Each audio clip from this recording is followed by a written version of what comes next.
Hi, I'm Matthew, your teacher in Oracle. And I am Bertania, your teacher in this talk. Yeah, we're going to talk about negativity. First of all, what is negativity?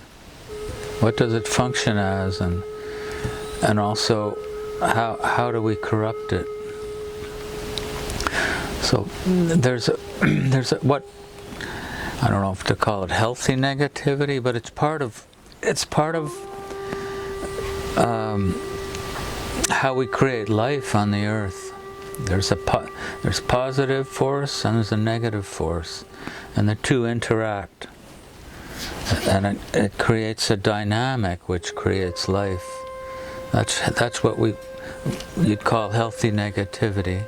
Yeah, and that is the polarity of the negativity is identified by the subconscious, the feminine force, the lunar force, the night, and so the positive is the sun, the male, the purpose. Well, the negativity it gives meaning, gives depths. So one is deep. It's the depths. Yeah, it makes you go deep, and understand what the forces are, and the invisible and the unseen. Yeah, and the mysteries. It's all related also to all the shamanic aspect that it goes into seeing the unseen, to relate to the forces that are not seen. Yeah, all so that is negative. So the thing is not force. to judge and say it's negative, because that negativity is a part of life on the earth. Yeah, and that negativity is just like we call in the magnet, that have two poles. It has two poles. Yeah, and is a word that is we have polluted a bit, and the negativity as it feels negative. So the woman would be like if you have a magnet, you have a positive side and a negative side. The woman is the negative things. That would be where the things are attracted to. Yeah. And the other side of the magnet is the projecting force. That's the male. That's the solar energy. The negative would be the moon, the lunar force. So, but then we can corrupt the negative. Yeah, we can bring the negative out of balance. Yeah, and that have been for eons. All the feminine force have been either suppressed or misunderstood, or not being utilized to create the proper frequency of life. The negative. And one of the things I want to talk about is that corruption of how the ego take the negative force and feel that by holding it, by resisting it, by making it his own, it becomes the feminine force. It become stagnant, and then you have that emotions of either anger or depression or negative thoughts or just feeling very low, or at the level of the physical body you lose energy. At the level of the emotions you get depressed or sad. At the level of the mind you have just blame the other and feel that the world is all danger or is against you, or that you are unique and that you have to create a constitution of saving yourself. So then the ego loves it. That the ego just loves it, because when is that the ego identify with that kind of negativity, you resist to open up. You resist the relationship with the feminine force. And we need to understand that resistance and this kind of negativity are the same. And in that pollution, that you you think that by you being negative, you are gonna get what you want. It's like the child that say, if I feel sorry for myself, if I tell my mama, this is my boo-boo, look, and the mama go and try to heal it, and so, oh, the child go, oh, it works, I will try again. Yeah, but but it comes down to that, even if you're an adult. Yeah, When you're indulging in that negativity, it's a choice. It's like a 3-year-old. Correct. So, When you have enough self-awareness to realize, no, I choose my life.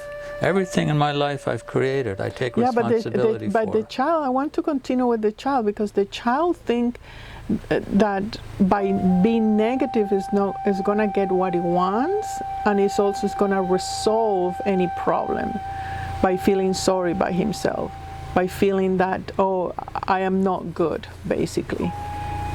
And that child, if is not being confronted as an adult, it will lead the way, and the ego will identify with that, and you will find that kind of negativity coming and visiting you every time you have a challenge, every time that you have a choice to take more responsibility, to expand, to go deeper, to connect, right? Because the positive, negative, after all, the feminine connects. The feminine use the emotions to get more life, to give life, because without charge, there is not going to be any life, no respond, no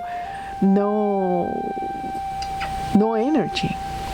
So it's if the negative, if it's a negative in you, you must see that I am identifying with the ego, that this is not me, is the ego operating through me, and is basically telling me resist any responsibility, any creation, and solve anything that you think is a problem or challenge for you through negativity. So that's one kind of ego response in there. And the other one is the exteriorization, when we are blaming the other. That's the other kind of negativity. That is, everybody has that. They love that vision and perception that I am because of the exterior. I am because I have, because I know, because what is done to me. And in that loss of self-response, of self-sovereignty, you become negative. Bad negative. Because you're not able to create. Negative. Yeah. I am because I don't have, or I am because I have these people around me that are making me negative. And it's the blaming, you know. Yeah, the blaming is... Rather than the frustration of being in a situation like that, compelling you to make a movement, to make a change. You know, it's like either make peace with it or change it. Take responsibility. I have also observed in people that are negative or use negativity to resist, that they have a very strong code of perfectionism. They have to respond to inner rules that are very tight.